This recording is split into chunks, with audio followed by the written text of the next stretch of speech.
অবিলম্বে রান্নার কর্মীদের প্রতি দীর্ঘ বঞ্চনা, ভাতা বৃদ্ধি, সরকারি স্বীকৃতি সহ 7 দফা দাবিতে 29 জানুয়ারি মুখ্যমন্ত্রীর কাছে স্মারকলিপি প্রদানে কলকাতা চলে অভিযানের জমায়েত ধর্মতলা ওয়াই চ্যানেলে। ওয়ার্কারদের মধ্যে সবচেয়ে অবহেলিত আমরা এআই ইউটিউসি শ্রমিক সংগঠনের পক্ষ থেকে সারা বাংলা মিড ডে মিল কর্মী ইউনিয়ন তৈরি করেছি, সেরকমই অন্যান্য কেন্দ্রীয় শ্রমিক সংগঠনও তৈরি করেছে।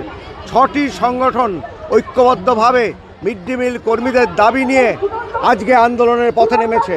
আমরা বার্তা দিতে চাই পশ্চিমবঙ্গ সরকার এবং কেন্দ্রীয় সরকারকে যে তারা যেন অবিলম্বে এদের দাবি মেনে নেয়, নাহলে সমগ্র শ্রমিক শ্রেণী তাদের পাশে দাঁড়াবে এবং লড়াই করবে। আমাদের মূলত লড়াইটা হচ্ছে যে কেন্দ্রের সরকার, রাজ্যের সরকার ক্রমাগত এই মিড ডে মিল যারা রন্ধন করবে তাদের শোষণ করে চলেছে। আমাদের দাবিতে যে 26,000 টাকা বেতনের দাবিতে আমরা আজকের এই ঐক্যমঞ্চ এই মিছিল শুরু করেছি। এখানে আপনারা জানেন মাত্র 1,500 টাকায় এই মেয়েরা কাজ করে, তাও আবার গ্রুপে কাজ করে বলে পশ্চিমবাংলায় সেটা ভাগ হয়ে যায় এবং ভাগ হয়ে যাওয়ার পর বাস্তবিকই 10 থেকে 20 টাকার মধ্যে তারা কাজ করে। ফলে এরকম মূল্য বৃদ্ধির বাজারে আজকের এভাবে কখনো কাজ করা সম্ভব নয় এবং সেখানে মূলত এদেরকে বেকার খাটানো হয়।